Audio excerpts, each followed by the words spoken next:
Hi friends, welcome back to our channel. ఈరోజు మనం చూడబోయే వీడియోలో 2024 సంవత్సరం ఆగస్టు నెల 4వ తారీఖున అమావాస్య వచ్చింది. ఈ అమావాస్య ఆదివారం రావడం కారణంగా ఈ రోజుకి ఎంతో ప్రాముఖ్యత ఉంది.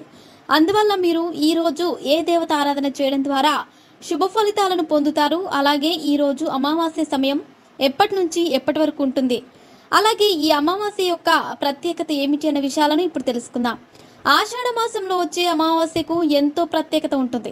ప్రతి నెలలో వచ్చే అమావాస్య కంటే ఈ అమావాస్య ఎంతో మహత్తరమైనది. ఎందుకంటే ఈ అమావాస్య ఆదివారం వచ్చింది. ఇలా ఆదివారం నాడు అమావాస్య రావడం చాలా అరుదుగా జరుగుతూ ఉంటుంది. అలాగే ఆషాఢంలోని అమావాస్యకు చాలా విశిష్టత ఉంటుంది. అంతేకాకుండా ఈ అమావాస్య ఆదివారం రావడం వల్ల ఈ రోజుకి మరింత ప్రాముఖ్యత ఉంటుంది. అందువల్ల ఎవరైతే ఈ అమావాస్య రోజున అమ్మవారిని భక్తి శ్రద్ధలతో పూజిస్తారో వారికి అమ్మవారి యొక్క కరుణా కటాక్షాలు ఎల్లప్పుడూ ఉంటాయని మన పురాణాలలో చెప్పబడింది.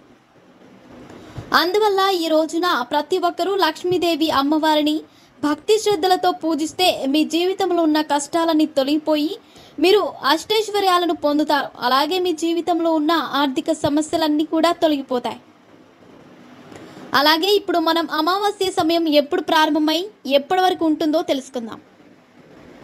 ఈ అమావాస్య సమయం ఆగస్టు 3వ తేదీన మధ్యాహ్నం 3:50 ప్రారంభమై ఆగస్టు 4వ తేదీ సాయంత్రం 4:42 వరకు ఉంటుంది.